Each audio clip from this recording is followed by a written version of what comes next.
नमस्कार, BRG news room में आप सभी का स्वागत है। देश, दुनिया और शहर की क्या रही दोपहर के 3 बजे तक की खबरें, आइए देखते हैं। अफगानिस्तान के मौजूदा हालात को देखते हुए भारत सरकार ने काबुल में स्थित राजदूत रुद्रेंद्र टंडन और उनके भारतीय स्टाफ को वापस बुला लिया है। वायुसेना का globe master C-17 aircraft Kabul से 150 लोगों को लेकर तकरीबन 11:15 बजे गुजरात के जामनगर पहुंच चुका है। भारतीय राजदूत भी इसी विमान से भारत आए हैं। काबुल से आए इन लोगों को जामनगर में लंच के बाद ग्लोब मास्टर C-17 से ही गाजियाबाद के हिंडन एयरबेस भेजा जाएगा। इसके अलावा खबरों के मुताबिक अफगानिस्तान में फंसे बाकी भारतीय अभी सुरक्षित इलाके में हैं और 1-2 दिन में उन्हें भी एयरलिफ्ट कर लिया जाएगा। विदेश मंत्रालय ने भी सोमवार को कहा था कि अफगानिस्तान की घटना पर करीब से वो नज़र बनाए हुए है और अपने नागरिकों की सुरक्षा के लिए हर ज़रूरी कदम उठाए जाएंगे। अफगानिस्तान के मौजूदा हालात को देखते हुए हर कोई इस वक्त वहां से पलायन कर रहा है। हर देश की सरकार अपने अपने नागरिकों को वापस लाने की कोशिश में जुट गई है। भारत देश भी अपने नागरिकों को वापस लाने की कोशिश में जुटा हुआ है। ऐसे में शहर के रिटायर्ड कर्नल विनोद फन्नीकर ने इस मामले अपनी प्रतिक्रिया दी है। एज ए सोल्जर और एज ए डिफेंस एनालिस्ट, ये जो हो रहा है ये अच्छी बात नहीं है। पर्टिकुलरली हमारे पास 2-3 प्रॉब्लम है। हमारा वहाँ पे इतना इन्वेस्टमेंट है अफ़गानिस्तान में, ब्रिज, रोड्स, डिफेंस इंस्टॉलमेंट, वहाँ जो कंस्ट्रक्शन काम चल रहा है, तो लॉट ऑफ इन्वेस्टमेंट उन्हीं के फेवर में, उन्हीं के हित के लिए काम हो रहा है। वो वहाँ की पब्लिक भी जानती है, वो तालिबानी भी जानती है। अब ये बात है, तालिबान पूरा वर्ल्ड में एक डिक्लेयर्ड टेररिस्ट ऑर्गेनाइजेशन है और इस डिक्लेयर्ड टेररिस्ट ऑर्गेनाइजेशन के लिए अभी देखो संकट कितना आ रहा है नरेंद्र मोदी सरकार के ऊपर कि आज की तारीख में Narendra Modi United Nations security council के हेड हैं 1 महीने या 2 महीने के लिए, जो भी है।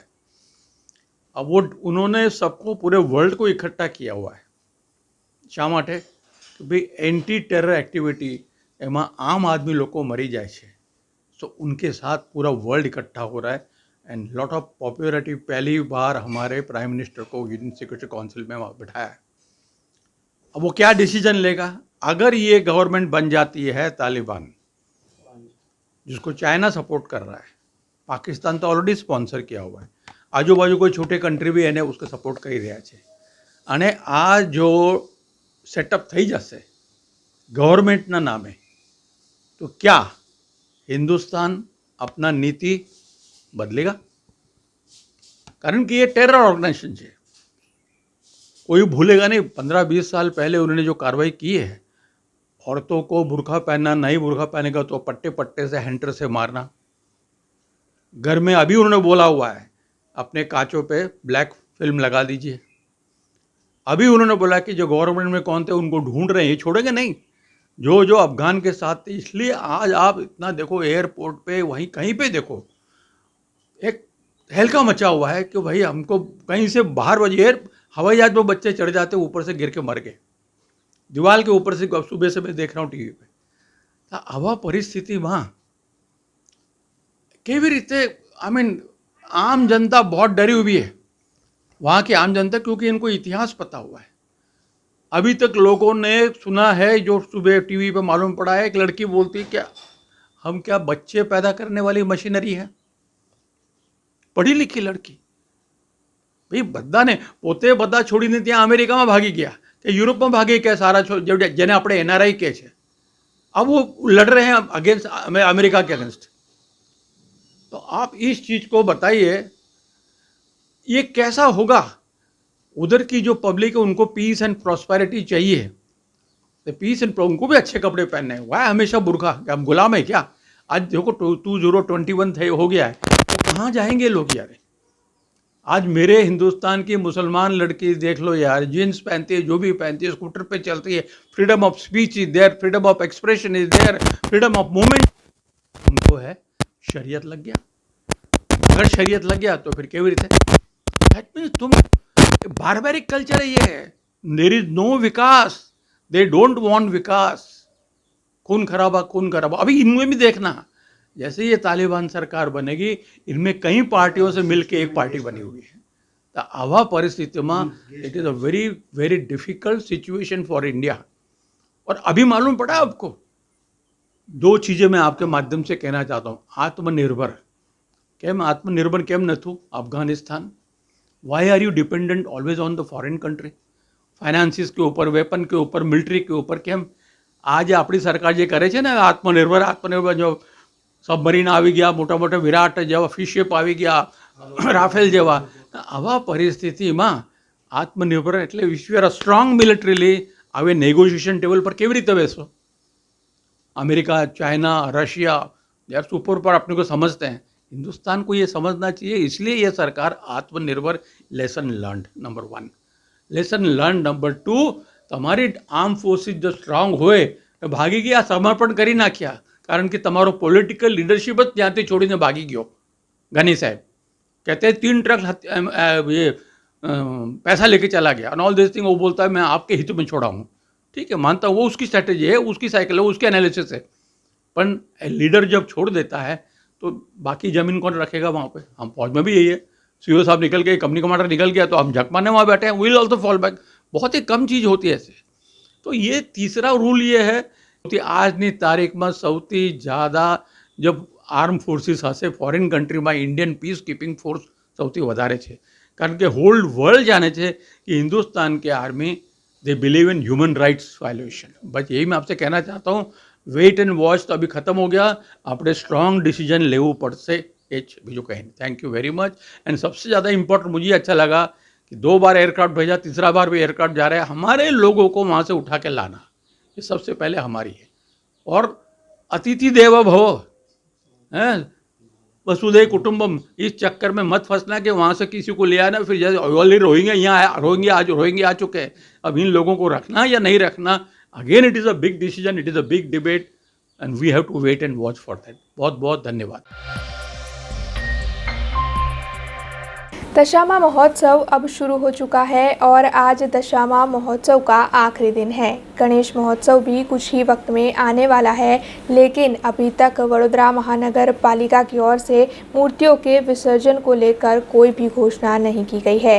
ऐसे में आज विपक्ष की नेता अमी रावत की ओर से इस मामले पालिका पर कई सवाल उठाए गए हैं।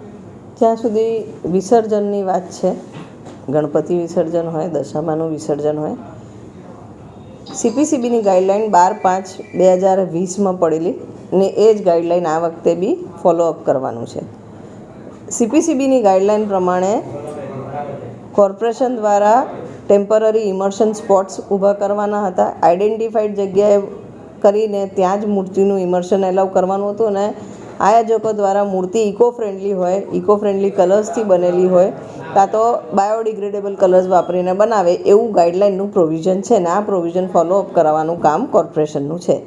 આજે દશામાની મૂર્તિનું સ્થાપનાનો છેલ્લો દિવસ છે ને ઇમર્શન માટે લોકો જ્યારે અત્યારે સરકાર તરફ જોઈને બેઠા છે, તો કોર્પોરેશને સમયસર સ્પષ્ટ આ વાતની સૂચનાને એના માટે તૈયારી કરી નાખવાની જરૂર હતી।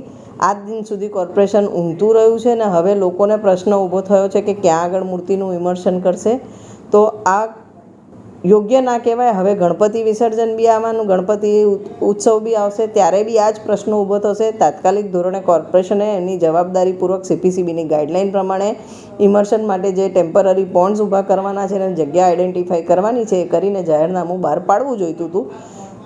સરકાર જાહેરનામું પાડે એની રાહ જોયા વગર CPCBની ગાઈડલાઇન્સ હતી ને કોવિડની ગાઈડલાઇન્સ હતી, બેનું ભેગું કરીને કોર્પોરેશને પોતાનું જાહેરનામું બહાર પાડવાની જરૂર હતી। દર વખતે સરકાર સામે મીટ માંડીને બેસે, તો હવે આજે નાગરિકોને જવાબ આપવાની જવાબદારી આજ મેયર, આજ સ્ટેન્ડિંગ કમિટી ચેરમેન અને કમિશનરશ્રીની રહેશે। जिसके सामने स्थायी समिति के चेयरमैन डॉक्टर हितेंद्र पटेल ने प्रतिमा का विसर्जन लोगों को घर में ही करने की अपील की है।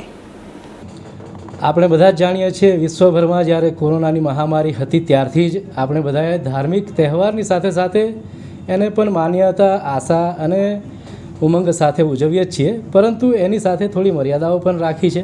અને મર્યાદાઓમાં એવું છે કે પોતાના ઘરમાં જ જે પણ આપણે ઉત્સવ ઉજવીએ છીએ, દશામાં હોય, ગણપતિ હોય, નવરાત્રિનો તહેવાર હોય, બધા જ મૂર્તિઓનું વિસર્જન આપણે પોતાના ઘરે માટીની મૂર્તિનું બનાવીને વિસર્જન આસ્થા સાથે કરીએ એ જ આપણા લોકોની પણ માગ છે. આપણા માધ્યમથી લોકોને પણ જણાવીએ છીએ કે આવનાર સમયમાં જ્યારે ગણપતિ તહેવાર પણ આવનાર છે તો માટીની મૂર્તિ અને સરકારની જે ગાઈડલાઇન છે 4 ફૂટથી ઊંચી મૂર્તિ નહીં, એના ઉપર પણ આપણે આગળ વધીએ.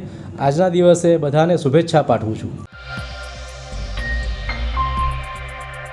वडोदरा शहर को प्लास्टिक मुक्त बनाने के लिए शहर की महानगर पालिका ने सूरत बेस्ड एक कंपनी के साथ मिलकर एक प्रोजेक्ट शुरू किया है, जिसके तहत शहर के निवासियों की ओर से फेंके जाने वाले प्लास्टिक को इकट्ठा कर उसे प्रोसेस कर रीयूज़ किया जाएगा. इस मामले में स्थायी समिति के चेयरमैन डॉक्टर हितेंद्र पटेल और साथ ही सूरत की उस कंपनी के एक अधिकारी ने ज़्यादा जानकारी दी है. Surat based company Eco Vision Environmental Resources ने महानगर पालिका के साथ पीपीपी के तहत प्लास्टिक वेस्ट मैनेजमेंट के लिए एक प्रोजेक्ट तैयार किया है, जिसके तहत लोगों की ओर से फेंक दिए जाने वाले प्लास्टिक को इकट्ठा किया जाएगा. पालिका की ओर से इस कंपनी को अटलादरा में एक ज़मीन दी गई है, जहां पर प्लास्टिक का प्रोसेसिंग प्लांट शुरू करवाया जाएगा, जिसके बाद प्लास्टिक को इकट्ठा कर उसे प्रोसेस कर फिर से इस्तेमाल करने के लिए तैयार किया जाएगा, जिसकी वजह से पर्यावरण को हो रहे नुकसान को रोका जा सकेगा.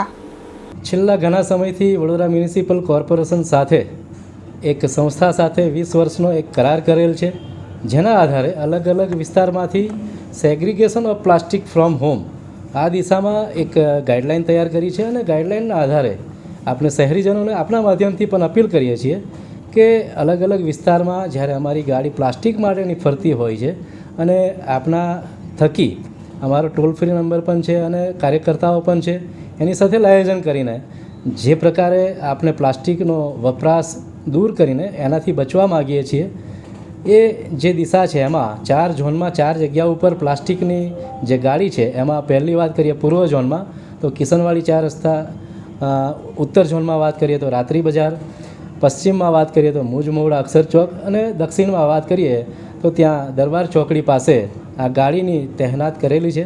અને આવનાર સમયમાં આપણે જાણીએ છીએ કે પ્લાસ્ટિકનો જે વપરાશ છે એનાથી કઈ રીતે બચી શકાય અને એમાં ઉપર પ્લાસ્ટિક વેસ્ટ મેનેજમેન્ટ ઉપર એક ગાઈડલાઇન છે અને આધારિત આપણે એમાંથી કેટલી વસ્તુઓ બનતી હોય છે એનો પણ આપણે આગળ વિચાર કરીને પ્લાસ્ટિક ઉપર જે પણ અભિયાન છે એમાં સાથ આપીએ, પર્યાવરણને બચાવીએ અને પ્લાસ્ટિક ફ્રી શહેર જે વિચારીએ છીએ એમાં પહેલ કરીએ. અમે eco vision environmental resources LLP Surat base company છે અમારી અને વડોદરા મ્યુનિસિપલ કોર્પોરેશન જોડે PPP અંતર્ગત પ્લાસ્ટિક વેસ્ટ મેનેજમેન્ટ માટે થઈને એક પ્રોજેક્ટ આપણે બનાવી રહ્યા છીએ. એ હેઠળ શહેરીજનો જે પ્લાસ્ટિક યુઝ કરે છે અને જે સિંગલ યુઝ પ્લાસ્ટિકને ફેંકી દેવામાં આવે છે એની જગ્યાએ પ્લાસ્ટિક વેસ્ટ કલેક્શન આપણે કરીશું અને એ કલેક્શન થયા પછી એ પ્લાસ્ટિકનું પ્રોસેસિંગ કરવા માટે થઈને કોર્પોરેશન દ્વારા આપણને અટલાદરા ખાતે જમીન અને જગ્યા ફાળવવામાં આવી છે. ત્યાં આગળ આપણે પ્રોસેસિંગ ફેસિલિટી નાખીશું, જેથી કરીને શું છે કે જે પ્લાસ્ટિક વાતાવરણમાં જતું હોય છે અલ્ટિમેટલી એ લેન્ડફિલની સાઈડે જતું હોય છે, એ જતું અટકાવીને વાતાવરણને થતું નુકસાન જે છે આપણે રોકીશું. અને આ જે પ્લાસ્ટિક વપરાયા પછી જે કંઈ આપણે એને રિસાયકલિંગ કરવાના છીએ, જેથી કરીને એનો એન્ડ યુઝ આપણે સારી રીતે કરી શકીએ અને જે મેઇન સ્ટ્રીમ ઇન્ડસ્ટ્રી પ્લાસ્ટિકના દાણા વાપરતી હોય છે, જેને અમે પેલેટ્સ કે ગ્રેન્યુઅલ કહીએ છીએ, એ રીતે એ પ્રોસેસની અંદર થોડા ભાગે યુઝ કરી શકે અને આપણી મેઇન સ્ટ્રીમની અંદર આ વેસ્ટ જતો અટકાવી શકીએ અને વેસ્ટને યુઝફુલ બનાવી શકીએ, જેથી કરીને આપણે નેચરલ રિસોર્સને બચાવી શકીએ. આમાં એક બેઝિક મેસેજ એ રીતેનો છે કે આપણા ત્યાં આજની તારીખે પણ સોર્સ સેગ્રિગેશન એટ સોર્સ નથી. એનો અર્થ એમ થયો કે જ્યારે આપણે પ્લાસ્ટિકનો વપરાશ કરતા હોઈએ છીએ ત્યારે એ પ્લાસ્ટિકની જોડે જોડે ઘરની બધી કચરો જે નીકળતો હોય છે, ભીનો કચરો, સૂકો કચરો, એ બધું એક જોડે નાખી દેતા હોઈએ છીએ. એની જગ્યાએ જો આપણે પ્લાસ્ટિકને અલગ રાખીએ તો એ અલગ રાખેલા પ્લાસ્ટિકને અમે લોકોએ વીણી લેવા માટે કે ભેગું કરી લેવા માટે અલગ અલગ ઝોનમાં ગાડીઓ રાખી છે અને એ ગાડીઓ માટે થઈને એની ઉપર કાર્યકરો રાખ્યા છે. ઉપરાંત અમે ટોલ ફ્રી નંબર પણ રાખ્યો છે, જેથી કરીને એ ગાડીવાળાઓને જો એ ડાયરેક્ટ પ્લાસ્ટિક આપી દેવામાં આવશે તો એ પ્લાસ્ટિકને ઘન કચરા સાથે જતું અટકાવી શકીશું અને વાતાવરણને થતું નુકસાન જે છે આપણે અટકાવી શકીશું. આની અંદર આપણે શહેરીજનો તરફથી ખૂબ જ સાથ અને સહકારની જરૂર આપણને રહેશે. शहर के कारेलीबाग इलाके में बीते 15 दिनों से एक बहुत बड़ा मगर दिखाई पड़ रहा था, जिसकी वजह से वहां के लोगों में काफ़ी ज़्यादा डर का माहौल था। लेकिन अब आखिरकार वन विभाग की टीम की ओर से इस मगर को क्रेन के जरिए रेस्क्यू कर लिया गया। शहर के कारेलीबाग इलाके में एक मगर का रेस्क्यू ऑपरेशन आज किया गया। दरअसल ये मगर बीते 15 दिनों से इस इलाके में दिखाई पड़ रहा था और इस मगर ने वहां के कई जीवों को मार भी डाला, जिसके चलते वहां के लोगों में डर का माहौल था। ऐसे में 10 फीट से भी लंबे इस मगर का रेस्क्यू ऑपरेशन आज वन विभाग की टीम और एक निजी संस्था की ओर से किया गया।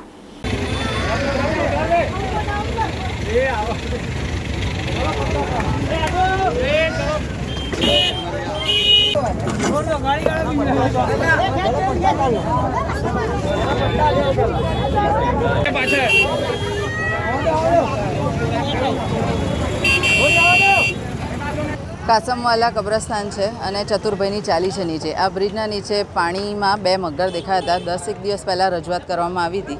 સ્થાનિકો દ્વારા રજૂઆત કરવામાં આવી હતી કે 4 કૂતરા અને 2 ભૂંડ એ મગર ઓલરેડી ખાઈ ગયો છે અને બાળકો ત્યાં રમતા પણ હોય છે. એ જાનહાનિ ન થાય એ કારણે સ્થાનિકોની રજૂઆત હતી મગર પકડવા માટે. તો ફોરેસ્ટ વન વિભાગના નિધિ મેડમને જાણ આરએફઓ નિધિ મેડમને જાણ કરવાથી એ લોકોએ પિંજરું મૂકવામાં આવ્યું હતું. ગઈકાલે પિંજરું મૂકવામાં આવ્યું અને આજે મગર પકડાઈ ગયો છે. પણ બ્રિજ હોવાના કારણે જેસીબી નીચે જવાની વ્યવસ્થા નથી, તેના કારણે પિંજરું ઉપર પણ ખેંચી શકાય નહીં. એટલે ક્રેન મંગાવી છે અને ક્રેન દ્વારા એ મગર રેસ્ક્યુ કરીને ઉપર કાઢી અને પછી આગળ એની વ્યવસ્થા કરવામાં આવશે. હાલમાં મગર પકડાઈ ગયેલ છે, પિંજરામાં છે. લગભગ 10 થી 12 ફૂટનો મગર છે. આશરે 700 થી 800 કેજી એનું વજન હશે. એટલે ખેંચીને પાણીમાંથી બહાર તો લીધો છે કિનારી પર, પણ બહાર નીકળે એવું નથી. એટલે ક્રેન દ્વારા એને બહાર કાઢી અને આગળ મૂકવામાં આવશે વિશ્વામિત્રીમાં. એક મગર ખૂબ મોટો હેરાન કરતો હતો. મગર ઉપર આવીને ગાય, કૂતરા, બકરી, ભૂંડ જેવાનો શિકાર પણ કરી ચૂકેલો છે અને ત્યાં કોઈ જાનહાનિ ના થાય તે માટે ત્યાંના કાઉન્સિલર શ્વેતાબેન ચૌહાણે અમારા સંસ્થાના રાજ ભાવસાર સરને વિનંતી કરી હતી અને વિનંતીના ભાગરૂપે અમે વન વિભાગના આરએફઓ નિધિબેન દવેને જાણ કરી અને તેમની ટીમ દ્વારા અમે એક પાંજરું મૂકવામાં આવ્યું હતું, જેથી કે કોઈ બાળક કે કોઈને ખેંચી ના જાય.